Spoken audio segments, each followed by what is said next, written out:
Let's get ready to rage! Welcome to the Cleric Corner. Hello, my acolytes. Today, we're going to do a lot of things, but I appreciate you being here. The rage is, as I've made the joke many times already, the rage is Barbarians today. Appreciate you being here. What do I usually say at the beginning of the videos? It feels like it's been so long since I've done one of these, because so last week I took off from live streaming because I was linking. So good news with internet. I should have a lot better internet. I should have tons better internet. So because I talked to my landlord. I talked about this in my last flavor live stream, but I talked to my landlord. We strung a new wire like through. This is still a process, but we're stringing it through the ceiling and then plugging it into my laptop, the Ethernet extension, so that I can plug it into my computer and we can have faster internet. So if it's better, let me know. If not, back to ground zero. But it's supposed to be faster. It's supposed to be a little clearer, so there's not a lot of. Well, the skips, sometimes we had skips, and then the video quality overall just wasn't that great. So here's an attempt to make it a little better, and I hope it's all right. So that's where I was last week. Then the week before that was the big D&D Direct, where there was big Spelljammer and Dragonlance announcements, and so I did a live stream regarding all of that stuff. So I'm excited to get into Barbarian today and get things kicking off to finish this series. I feel excited to kind of finish the series and go into new things as far as live streams go. So of course, keep me updated on like kind of what you want to see. I have some ideas, but I wanted to kind of focus on this and get this all fleshed out first. So anyways, let's get to it, shall we? First off, I want to thank my Patreon members. There they are. For a cleric, we have Scott Burns and Acolytes, Kaleidoscope, and Weaver Atropos. Thank you guys so much again for keeping this alive, keeping this going. I would not be here honestly, I would not be here without you guys' amazing support, honestly. Both you guys as Patreons as well as all of my other subscribers as well. My channel has done better than I thought that it would have. And really, an exciting news too, it kind of hit me out of nowhere, is like last week I hit 5K, which is incredible, another milestone, so thank you. And then I just looked today and I'm almost 6K, so like we got like 1,000 in like a week, which is incredible, especially with the channel at my size. So I just hope to continue to grow and then use that to pay back to you guys. Here we have in the chat, Stay Harris, hello. And then Jose Perez, hello, hi, welcome, glad to see ya. Again, today we're going to go over to Barbarian. But first, again, for those who need a refresher, like I do, we are going to look at the tier list. So here's what we're looking at. As far as the Barbarian goes. Of course, trying to figure out where it all fits. Where the Barbarian feels in the whole flavor scheme of things, what we can do with it, what's the potential of it. Is it S, the top tier, where features are in complete synergy with class narrative, a key class for reflavoring, including multiple avenues for customization? Or is it all the way down to D, where features seldom work with the narrative of the class they are limiting and leaves little room for reflavoring? So, just the dichotomy there. Things to keep in mind. Do the mechanics work with the narrative? Can you separate mechanics from the narrative? Can you easily make changes to mechanics? Are the abilities unique to the class? How different would two characters of the same class be, and does the class give further options for customization? So as we know that as we've explored other melee classes in these kind of deep dives, we know that there's not as much customization as far as most things go, or as far as spellcasters in comparison, but they do still offer a ton of flavor that spellcasters do not. And Barbarian is kind of almost the anti-spellcaster. They are the complete opposite. And with the Barbarian, we want to realize what we're expecting as far as the Barbarian goes. Because when you get to the table, when a new person gets to the table and think, oh, I want to play a barbarian, you have to think, what do they expect, right? What does a barbarian expect to be played like, and how does it expect to feel like when you play it at the table? When I play a barbarian, or when I first played a barbarian, I wanted to feel obviously very strong, wanted to feel very capable, wanted to feel a little bit wild, unhinged maybe, hit hard, and otherwise be able to, maybe a little bit animalistic as well. There's like animalistic, like feral kind of tendencies toward the barbarian, because it's, as opposed to the fighter, it's a little bit more AWOL, if that's a good word. Where a fighter is more structured, barbarian is more of like the wild style of fighting, in my opinion. So, like, you know, you have Conan the Barbarian, you have Hulk, you have a number of different strong base, like barbarian crazed type of fighters in media. And so what we're going to look at today is how those kind of match up with the barbarian, right? Does the barbarian deliver on the promise of you playing a barbarian? And does it offer opportunities that if we didn't really kind of want to play that archetype, maybe we want to play something else? Who knows, right? So here we go.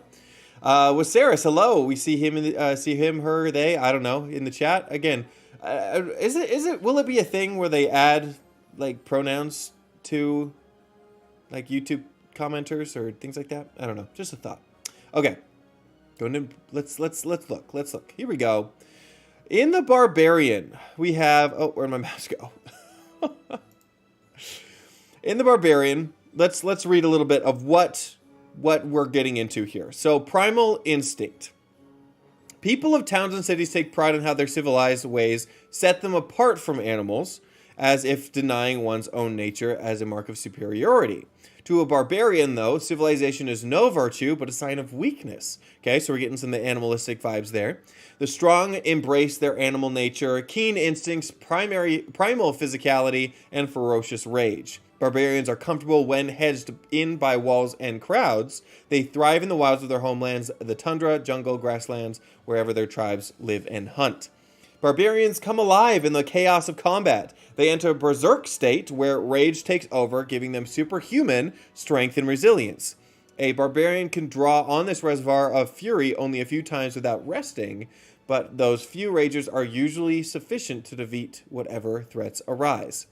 So we get the feeling that, yeah, a barbarian rages, so they go to the berserk, they get that craze, but it's not, you don't get to do it all day. It's exhausting, and you can only do it for so long. Luke, hello, you just got here. Welcome. Better late than never. It's fashionably late, right? Fashionably late. Let's see. Should we read on? A Life of Danger, because I'm just curious. Not every member of the tribes deemed barbarians by scions of civilized society has the barbarian class. Okay, so it's talking about how not everybody outside the walls of a city is a barbarian. A true barbarian among these people is as uncommon as a skilled fighter in a town. Okay. Or he or she plays a similar role as a protector of the people and a leader of times of war. Life in the wild places of the world is fraught with peril, rival tribes, deadly weather, terrifying monsters. Barbarians charge headlong into danger so their people don't have to. So this to me is more of a cultural subtext, because it says barbarians are just individuals in a society that seem rather rare. That is up to you and your campaign, right? Barbarians could be very common. There can be a plethora of them, as well as fighters in your city. Every guard can be a fighter. Your farmer could be a fighter with its pitchfork. The level of these things depends on your creativity and how you want to explain that or represent that in your campaign. In my campaign, like everyone's a fighter, right? That's to me, education is a real thing, and overall experience. I should say, like, especially in an educated society. Maybe I should say that. Especially in an educated society, basically everyone who's educated at least has a level in a class in some ways. But I digress. Okay, so when looking at creating a barbarian or becoming a barbarian. Obviously, we have the one thing that kind of starts us off in our flavor. Says, hey, this is the one thing that you're going to start out with and the one thing that you need to be a barbarian class, right? Again, talk about wild shape with druid. We talked about meta magic with sorcerer. What's the one thing that makes a barbarian? And that's their rage, right? Their rage. So this is what it says. In a battle, you fight with primal ferocity. On your turn, you can enter a rage as a bonus action. While raging, you gain the benefits if you aren't wearing heavy armor. So you can't wear heavy armor. 1, you have advantage on strength checks and saving throws, so you're super strong.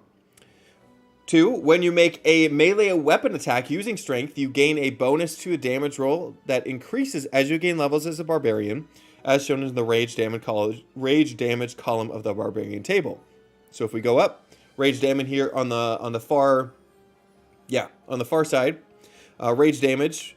It's usually +2 until you get to level 9, and then +3 until you get level 6, and then +4 the rest of the way. So a +4 damage to your attack rolls at the end of it. Going on number 3 on rage, you have resistance to bludgeoning, piercing, and slashing damage, and that's kind of what makes them famous. Is they're essentially to any sword, mace, or bat, they are resistant to that damage. If you are able to cast spells, you can't cast them or concentrate on while you're raging, which is, when it comes to the Luna narrative, that makes sense because they're not concentrating, they're loose-minded, they're crazed, they're animalistic, their intelligence goes down, and you need intelligence usually to cast spells. Your rage lasts for 1 minute and ends early if you are knocked unconscious, or if your turn ends and you haven't attacked a hostile creature since your last turn, or damage taken since then. You can also end your rage on your turn as a bonus action. So this is kind of an interesting subtext that I want to talk about for a second. But I see the chat's going quick, so we have a couple of people. So it's Tyler Sheffield. Hello, welcome, and Azure Shenanigans. Is that your real last name, or is that your real first name? Azure. Azure's actually the character of my D&D character right now. So coincidence? You are welcome here, my friend. Tyler Sheffield says he's a history and archaeologist whose rage is just him having too much fun being out from behind the lectern. Like a guy going through a midlife crisis, but just losing himself in the moment. Yeah, you guys are already on the rage flavor. I love it. Some of you, it shows. You've been watching my videos. It's amazing to me the creativity you guys sometimes have. I've never thought of that. An archaeologist whose rage is just him having too much fun. One of the most terrifying rages is someone who's like giggling while he is attacking you. Azure says you can make an academic beast barbarian, make it all dragon-based flavor, and call yourself a bookworm. That made me deep laugh. That's great. It's most definitely my real name. I am not at all a fae. Right. Don't ask for my name then. Okay. Little tidbit: if you enter the Feywild and a Fey asks for your name, never give it to you, or never give them it, because they will keep it, and you will no longer have a name. I tried this on my players, and they were too smart. They were like, no, you are a fairy. I do not trust you. Okay, back to the rage. So because of this subtext or this flavor text, because you're thinking like, oh, well, yeah, I mean, it may not, well, when I first saw this, I should say this. When I first saw this, I'm like, well, that sucks because then I have to take damage every turn in order to like keep my rage up or attack at each turn. And first of all, you're going to be attacking as a barbarian anyways. You're always going to be attacking as a barbarian. That is the thing that you do. So as long as you're doing that, you're fine. But it also, in the very few instances that you miss, as long as you're getting hit, then that's ideal. Because, and we'll get into this a little bit later, Barbarian is a tank class. And what that means in TTRPGs or other games, a tank, their purpose is to take damage, right? A fighter's position is more to deal damage, where a barbarian's main purpose is to take damage. And a lot of people kind of get that wrong. As a barbarian, they do it in order to deal damage. And even though they're really, really good at that too, the main purpose of a tank type character is to take damage away from the other players, meaning that the other team is attacking you and not them, leaving them available to cast spells and do things, not lose concentration, and then you have the hit points to spare, so you take the damage instead of them, right? It's a protector in a way where you're kind of taunting or you're pulling the focus onto you instead of them. That's what a tank does. So this is kind of a subtext that leans into that a little bit. Once you have raged a number of times for your Barbarian level in the Rages column... Rage a number of times shown for your Barbarian level in the Rages column of the Barbarian table. You must finish a long rest before you can rage again. Yes. So the thing is with the rage. So I'm going to talk about our first little flavor thing here, right? Rages being the number one thing that you get as a Barbarian. We must talk about the different ways that we can use rage. And the answer is there is no other way that you can use rage, right? When it comes to like wild shape, each separate subclass of a druid can use the wild shape in a different way, usually.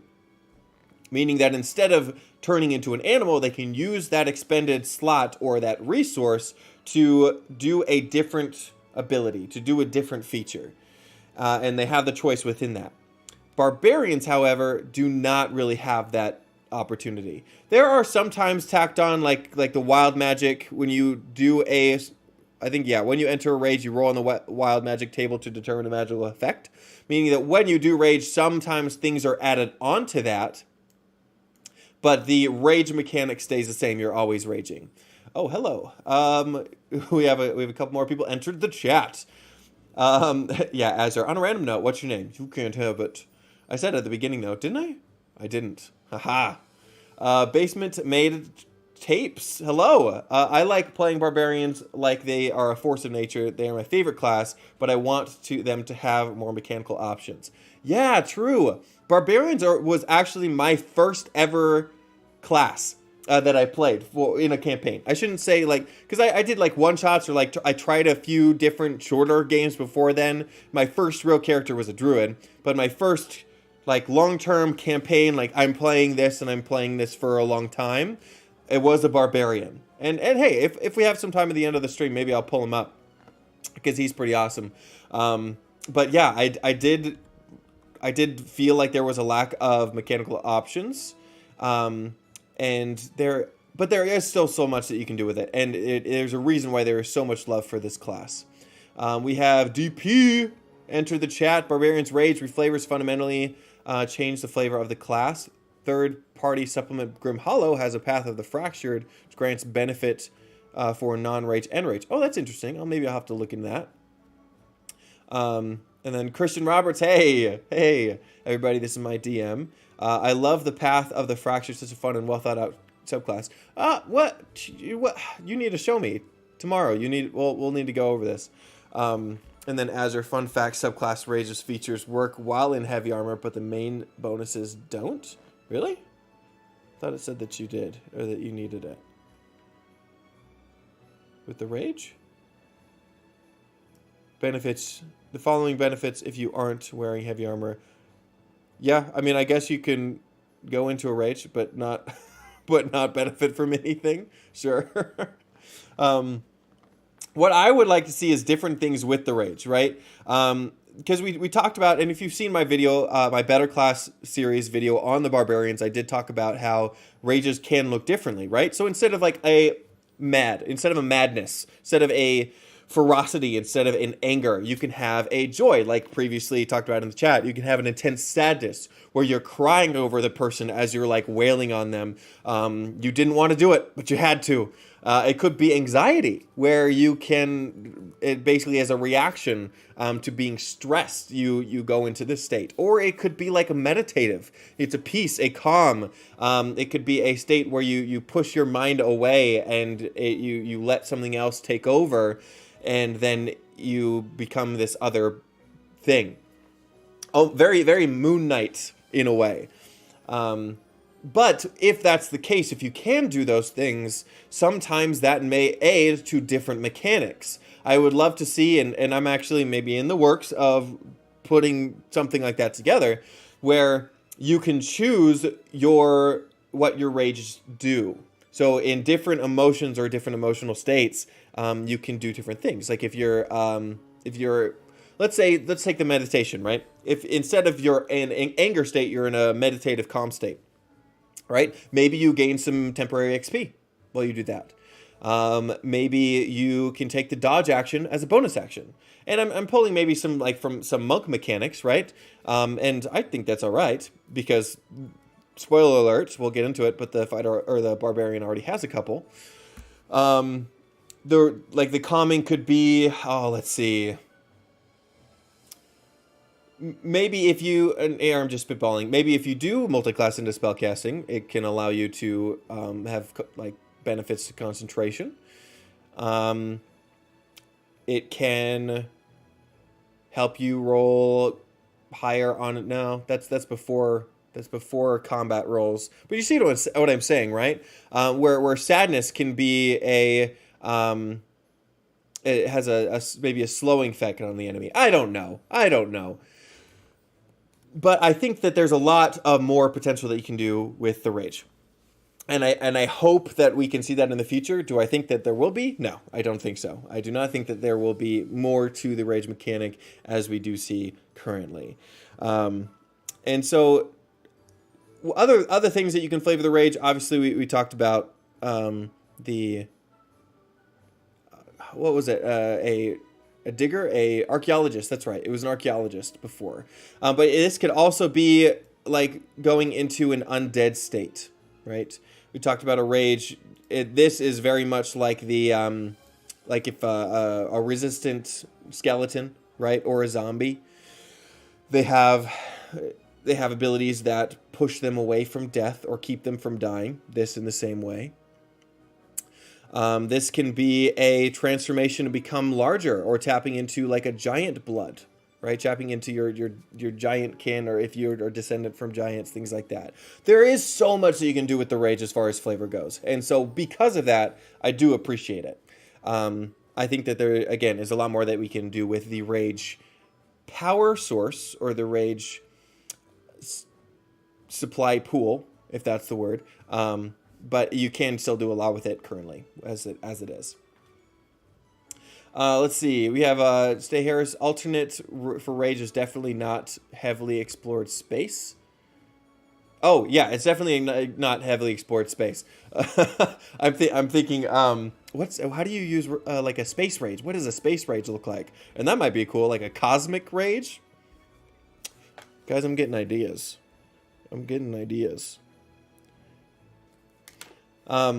Let's see. Azure says, I have an idea of a barbarian that is not a rage, but instead a pure bloodlust. There's no anger, but a calm, collected, like a vampire barbarian. Yes, yeah, bingo, exactly like a barbarian, vampire. That transformation would be perfect for a barbarian flavor. And I think we need something like that, right? As far as like the subclasses go, we have let's see if I can grab it. We have Ancestral Guardian, Battle Rager, Beast, Berserker, Storm Herald, Totem Warrior, Zealot, and Wild Magic. So we have like a ton of different flavors. And to be honest, I'm very satisfied with what we have as Barbarian as far as subclasses go. Ancestral Guardian, tapping into your ancestors and pulling the rage from them. Battle Rager is I think that's more to do with your armor being spiky, if I remember right. Beast Barbarian, tapping into like a lycanthropy kind of animal savagery. Berserker is more, it's basically rage but better, if you've seen that meme. Storm Herald, Rage of the Storms, lightning, electricity, that kind of stuff. Totem Warrior, you get to tap into separate animals, less lupine or less lycanthropic like the Beast, but more like a worship totem, and you gain benefits from an animal spirit. Path of the Zealot is more of you cannot die, and it's more of the in tune with the rage of the gods, so like Hercules almost. And you basically can rage as after you die, which is kind of fun. And then the Wild Magic, of course, you rage so hard that you break the fabric of the universe. But a vampire barbarian would be really, really cool. Oh, what's the barb? Oh, what's the? I'm gonna postpone that. What is the vampire that's super savage? Christian, you threw this at us in the sewers like a couple weeks ago. What's the vampire with the super long like beaver teeth? What is it called? But something like that, right? Something like that. Lizard folk barbarian, battle hunger. Yep, battle hunger would be perfect. DP says, I feel unarmored defense and the lack of armored ragers imposes a mechanical disadvantage on your ability to reflavor the class. Yeah, do I agree? Lack of armored ragers imposes mechanical disadvantages on your ability to reflavor the class. I think that could be a case. Yeah. Yeah. I think that it definitely takes away a viable opportunity to create a barbarian with armor. I agree. I do agree. Now that I'm thinking about it, I do agree. Because, again, in media, you do see a lot of barbarians who do use armor and are better for it, right? And so maybe that could be an alternate rage, right? Where instead of this rage that you take a different rage that does allow you to have armor, but gives you maybe a few different benefits, right? Make an armored barbarian. I'm going to write that down too, because that would be cool. Barbarian is such a fun class, and there's so much potential here that's so untapped. And the more that we talk about it, the more I realize that that's the case. Basement, I think it'd be dope around level 9-ish where barbs can expend hit dice for extra damage. Like Shadows of them playing beyond their physicality, which later fully realizes with the capstone. Yeah, that would be cool. Let's see. Battle Ragers in lore are so dope. The subclass falls way below the mark that they had set. Yeah, I agree. The path of the Battle Ranger. So the restriction is dwarves only. And again, cultural. You're the GM. You can remove that totally. But you get spike armor. You can attack with the spiky armor. You get temporary hit points while raging. Talking about that. Dash action as a bonus action while you're raging. And then when a creature within 5 feet of you hits with a melee attack, the attacker does 3 piercing damage. Takes 3 piercing damage if you are raging, aren't incapacitated, and are wearing spiked armor. So as you can see, the features are very minimal, and these two right here do not explain to me or do not give me the narrative of spiky armor battle attacker in a way. So, but that's just me. As Azure says, medium over unarmored, but if you can afford it. How much is it? Is it expensive? I completely ignore the money in D&D 5e.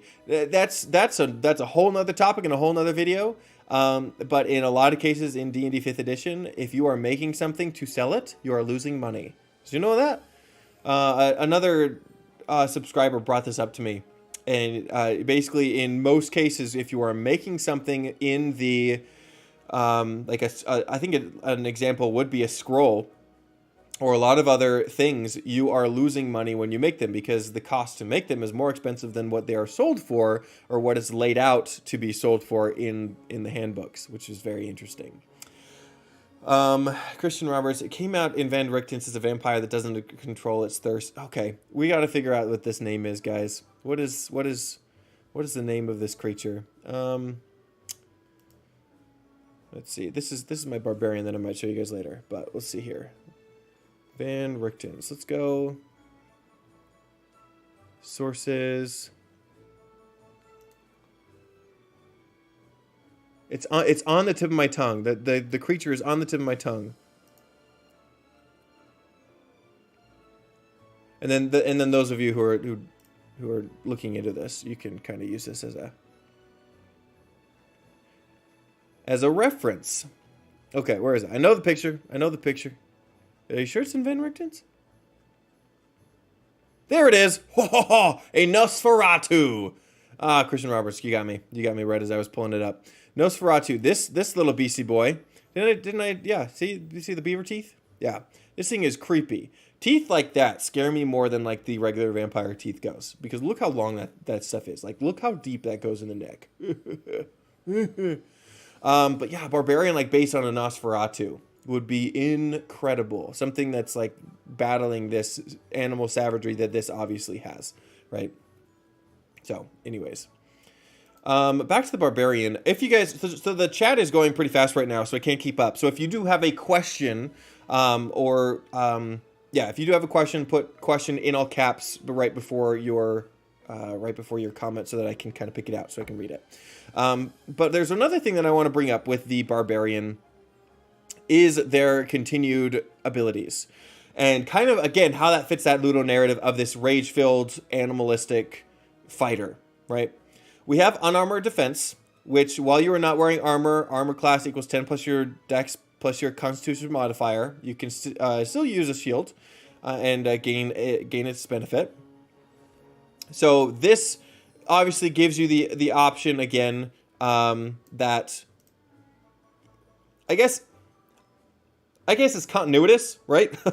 If you aren't wearing heavy armor for this, but if you, and because of that, it gives you like an extra benefit. If you don't wear armor at all, you get a better exception for that, right?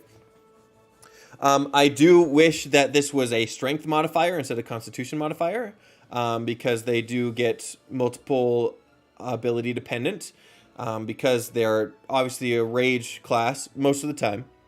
I think you do have to have, yeah, using a strength weapon, so it's a strength, right?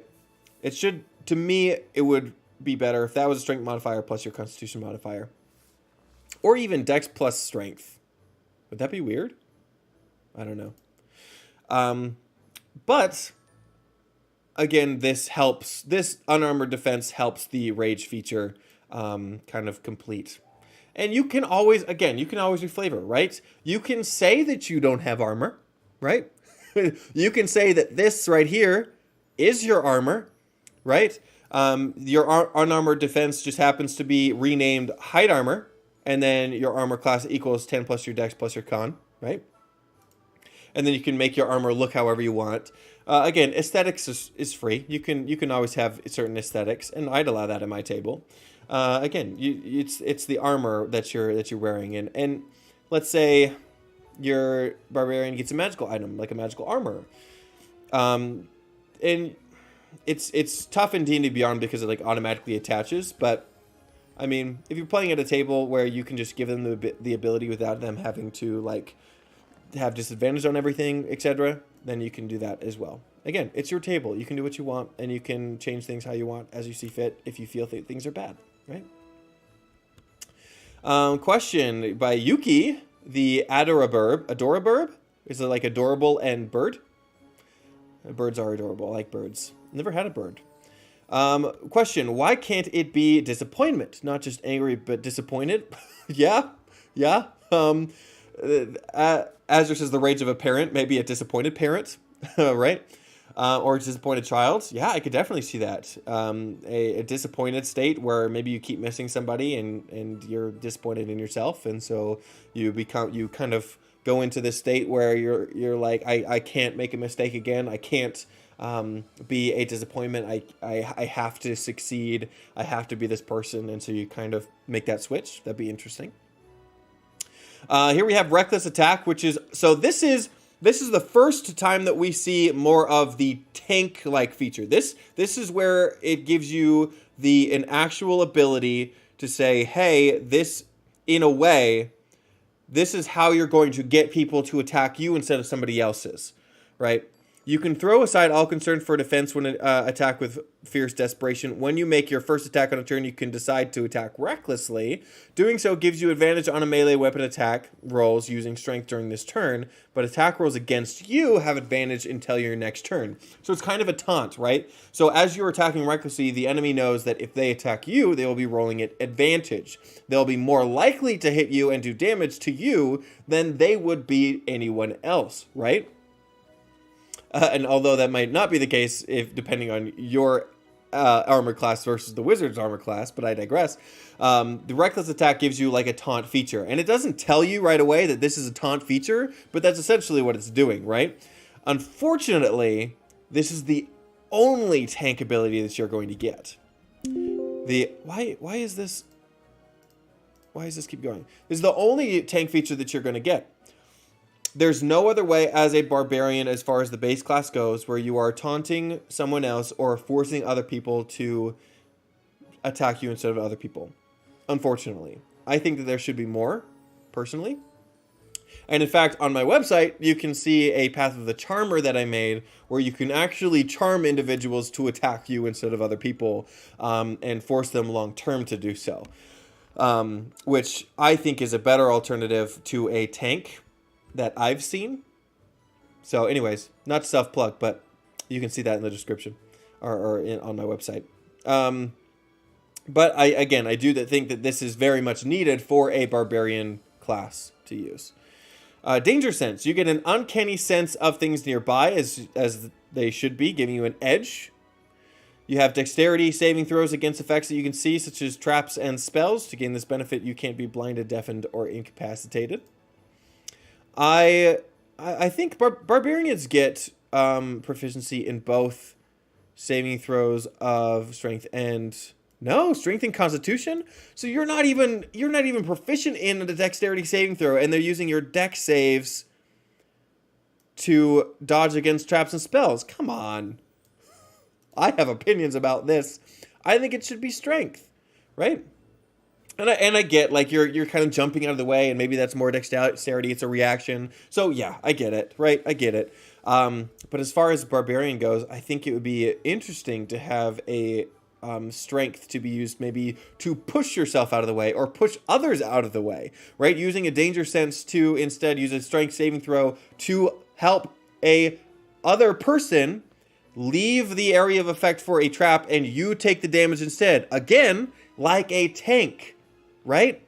I'm writing that down because that's good. Tanking. How would you say that? Tanking traps.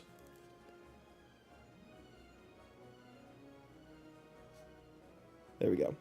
Yeah. So, like, using a danger sense to help with your companions, and you taking that hit instead, I think is perfect. Primal path. You get to choose one of the paths that previously listed. Ability score improvement, get a feat. Extra attack, again, all kind of melee fighters get this. This is kind of where we get into a little bit of the monk, where your speed increases by 10 feet when you're not wearing heavy armor. Do you really need this as a barbarian? Right? Do you really need this as a barbarian? As melee fighters do benefit from extra speed. But I feel like this is more kind of like the monk's territory. I would instead like a more tank-like feature to be replaced by it, right? Where maybe this is an extension of a defensive fighting style, right? Where they can use that. Where maybe they can use their speed to move up to another creature that's being attacked, so that they're right next to them, possibly drawing on more attacks. Right? Things like that. I think that this could have been better. But again, it's a level 5 feature with extra attack, so it's kind of like a tack on a ribbon feature. So just like a little extra flavor. So again, it doesn't need to be that big. Feral instincts. Your instincts are so honed that you have advantage on initiative rolls. And it's like you're faster, you're quicker to react, things like that. And I get the narrative when it comes to like animal savagery and like sniffing out some like oh, there's something nearby, like I'm sensing danger, right? It's like a spider sense almost. So you basically you can't be surprised, and you have advantage on initiative rolls, which are good. But again, it kind of to me is almost also that super fast, like you're quick and like oh no that's a monk. Like a monk might benefit from advantage on initiative rolls because they're so fast. So this can go either way in my mind. Feral instinct. It can either really fit your Ludo narrative that you're doing, or maybe it could be better. Again, replacing that with another tank-like feature instead, right? What would be better in that instance? Going on, I'm personally pretty happy with the rest of it. I think so. I think Brutal Critical, you can add an additional weapon die when determining extra damage for critical hit with melee attack. Again, harder damage, definitely something you want as a Barbarian. Relentless Rage, you can keep your rage fighting despite grievous wounds. And so even if you drop to 0 hit points, you can make a Constitution saving throw and pop back up to 1 hit point instead. This is very much like berserkers or barbarians in history, right? They're warriors that drink blood or take drugs or just go into this state where, oh, we didn't talk about like taking drugs to enter a state, but you can do that too. They did this in order to enter into a berserk-like state where they didn't feel pain. And even though they had cuts up and down and were bleeding out and had like their bowels, their bowels like hanging out of them, they had they could still keep fighting and keep going. And the Vikings that fought in this way they instilled so much fear in other creatures or in other humans that they're fighting. In history, they're only just humans, in as far as intelligent races go. Brutal Critical, you can roll 2 additional weapon dice, determining extra damage for critical hit with melee attack. This is a further explanation of what the Barbarian is also, and they are also a crit fisher, meaning that they roll lots of dice in order to get critical hits more often, which is their brutal critical, or sorry, their reckless attack, where they're rolling advantage, right? They're rolling advantage on every single turn, as long as they're using reckless attack. And so for every attack, they're rolling 2 dice instead of 1, double the chances for a natural 20, right? And they have a better payoff when that happens. And I do think that everything does kind of mesh still very, very well with the Barbarian, right? You're using reckless attack always, meaning that your people are rolling with advantage on you. You're taunting, you're being a tank, and you're hitting harder because when you do that, you're fishing for crits. You're fishing for hitting that creature in a way that hurts it the most. And so it kind of fits really, really nicely together. Persistent Rage, your rage is so fierce that it ends early if you fall unconscious or if you choose to end it. So that way you don't have to worry about getting hit or hitting every attack in order to keep your rage going, which is a nice little tack on. Level 17, you roll 3 additional damage dice when you determine the extra damage for a critical hit. Indomitable Might, if your total for strength check is less than your strength score, you can use that score in place of the total, which does really well with the last ability. Your strength and constitution score increases by 4. Maximum of that is 24. Meaning that if you are ever rolling a strength check, you are never rolling below a 24, right? Which is still pretty cool.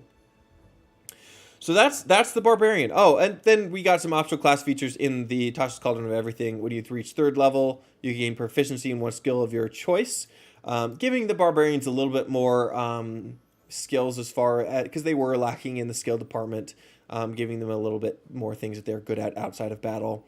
Instinctive Pounce, part of a bonus action, you can move up to half your speed, kind of like this. This is what I'm talking about. When you reach 3rd level again, wait. Oh, this is a typo. This is a 10th level feature, and it says 3rd level. Guys, someone let them know. When you reach 3rd level, 3rd level, and again at 10th level. Oh, my bad. So this is just a expansion of the first one. Got it. You gain proficiency in one skill of your choice from the skill list, so you get an extra skill later down the road. That's cool. So as far as that goes, what are you guys thinking? Right? What are you guys thinking the Barbarian is? Is it an A? Is it an S? Or is it all the way to a D? Where do we think the narrative of the Raging Barbarian fits overall? And does it fit that Ludo narrative or that expectation going into it? And can we reflavor it in a lot of different ways, right? And we already talked about like kind of what's missing, right? Maybe like a vampire kind of rager. We like different kind of emotions that you can tap into, a drug-based barbarian, an armored barbarian, a cosmic barbarian would also be cool. And hey, maybe with Spelljammer, I doubt it because I think they would have announced it by now in the big release that there would be other subclasses. But hey, if they ever choose to in the future to like tack on something, a cosmic barbarian would be really, really cool. But where do you guys kind of see this this character. I personally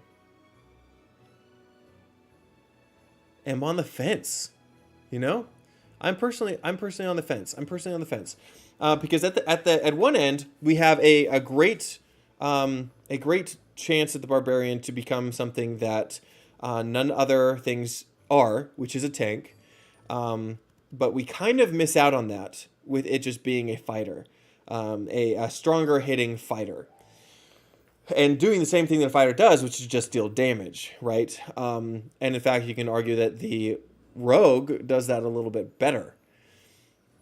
And so I would want more tankiness out of the Barbarian. So to me, it doesn't fit the Ludo narrative that I expect the Barbarian to be as far as like media and video games go.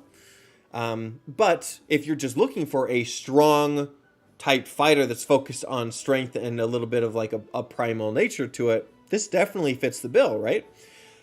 As far as reflavoring goes, you do have rage and things that can be reflavored, but there's not much customizability that you can really add to that, right? And so if we look at the tier list, I see a couple A's, I see a couple S's. Wow, I'm surprised that we see so many S's actually. I personally would hard disagree. I would give it maybe a B. It says offers decent reflavoring options and provides good narrative, though only for specific instances. The Barbarian is very specific, right? The Barbarian is very specific. You're doing something very specific with it, unless you do some make some changes mechanically, maybe. So maybe it's an A with the right brainstorming a lot as possible. You get, kind of like you said in the chat, and again, maybe you guys are just too creative for me. There is like the archaeologist, there's the vampire, there's the druggie, there's a lot of things that you still could do with it. So maybe it is an A, and I'm being too harsh on it. I do see one B. I see more A's than anything else. So maybe we'll say A. And that actually surprises me. I thought going into the Barbarian, we might see something a little bit differently. But it seems like a lot of people are very satisfied with the Barbarian. And people are kind of coming to their own when it comes to the Barbarian and its class. A lot of people like it because it's not complicated. It's not complicated. It does include a lot of math, but when you get to the Barbarian, you know exactly what you're going to do with it, right? So, anyways, as promised, I do want to show you guys my my character that I made, my first ever Barbarian. If you guys will humor me for a second. This is Marin Trench. So I don't know why the pictures aren't showing up for me. But like the picture in the box here is not showing up, but I pulled it up for you guys. So this is a creature that was in 3.5 or Pathfinder, I forget. It's the Darfellan. A Darfellan is like an orca-like creature, or orca-like humanoid that's like based in the water, right? So I took the water Ganassi. And kind of reflavored it, right? I was reflavoring even in the beginning of my career with D&D. But what it was really cool is like I did get to play with a few spells. They got like things like Acid Stream, Speak with Animals, Create or Destroy Water. Crown of Madness I think was kind of cool that I got to like put my madness in, or my rage into other people. Because at later levels, I actually took Sorcerer, because what happened to Marin was they were injected with a Mind Flayer tadpole, and he was going under Ceramorphosis, but they were able to get it out with some help with a Sphinx. But because of that short transformation that he was went under, he became like an aberrant mind sorcerer, or he took levels in aberrant mind, which was cool. So even though I wasn't able to do these spells when I was enraging, I was still able to do them like outside of combat and kind of use them as like a flavor to my madness or to my water based stuff. I also had one of my first homebrew items, the Hammer of Growth. It's a +1 item, and whenever I hit something like a small plant, like a plant, like grows on them, which I think was really cool. So like it would always be fun, like asking the DM, like, I hit it, what happens? And like, oh, like a small tree grows out of their abdomen, or a dandelion sprouts out of their head, or a wreath starts to form around their neck, things like that. That once you hit something with this hammer, it grows something, which I would think was kind of cool. A Hammer of Thunderbolts, I think, is in it's an official D&D weapon, is it? I think so. Or was this? Yeah, I think it's official. So I got that as well by defeating a big old tiefling barbarian character that was like the head of this army. This was my first ever campaign, guys, and I freaking miss it. It was a freaking awesome campaign. What we did was we switched off different DMs. So this is the beginning. This is when I first started DMing. We didn't know exactly how things worked, as you don't, right? And so we're like, yeah, if we're gonna do a campaign, maybe like we can each switch off doing DMs, and then we can each do like a bit of the story. It was so railroaded, but we had tons of fun, and we didn't care, right? And so like one person would set out like what was going to happen in this 4-hour period. And then we needed to complete that adventure by the end of the night. And then the next person would take that and like, oh, okay, what happens to the next of the story? And like me and the other like co-DM, we were like kind of the overarching people of the story, where it'd be like, okay, we'd sit down with the next person that's in the story and say, okay, by the end of this thing, if we had anything, like by the end of this 4 hours, we need this to happen. Whatever else, we don't care, but we just need this one thing to happen. And they're like, great, awesome. And then they take it and ran with it. And there are other times where they included something in it that was not supposed to be there, and we didn't tell them, obviously. And so like, okay, shoot, we need to like change a few things on the back end. But it was super fun, right? It was super fun. We all got experience being a DM. We all got a feel for it. We all kind of understood what it took to be a DM, and I think that's important for players too. Players, your DM does a lot. Thank your DMs. Show them appreciation. They do a lot of work, more than you realize, and they do it with a smile on their face, just being happy to please you guys and help you have fun. And so please let them know how much you care and how much you appreciate their efforts, because they need it, and sometimes they don't get that appreciation anywhere else. Yeah? Anyways, that's it for the Barbarians, guys. I hope you enjoyed. We're ending a little bit early, but if one thing we're going to try at the end of this. So, if you guys haven't been aware, YouTube has done a new thing called Live Redirect, and I hope they rename it because it's a silly long name. But it's essentially the raid feature that Twitch has, meaning that after this ends, I can see who else is on live, and I can send you over to them, or I can send you to a premiere of one of my premiering videos, right?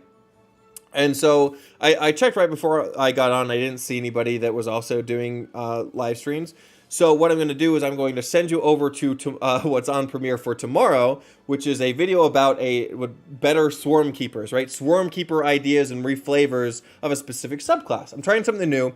I did the whole classes thing. I did every class and like reflavored them and came up with some ideas and different ways you can kind of interpret each archetype.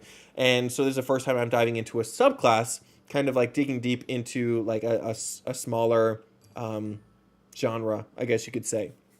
And so if it does well, maybe I can go into like other subclasses and talk about how to reflavor those more specifically as well. Kind of expanding the better classes series into a better subclasses series, right? So I'm going to send you guys over to that. We'll see if it works. It should do it automatically when I end it. Cross our fingers, we'll see. We all know how new features work. But it should send you over there. If it works, awesome. Leave a comment, leave a like, whatever. Just before the video even starts, because it's not going to air until tomorrow, so you can just save it for later. But if it works, I just want to know. So if you guys could do that, that would be amazing, right? So anyways, see, it's been so long, I forgot. I haven't edited a video in a couple weeks either. How do I end this, guys? Remind me. In the meantime, go out there and spread the good word of D&D and make the world a better place, both on and off your tables. See you in the next one, guys.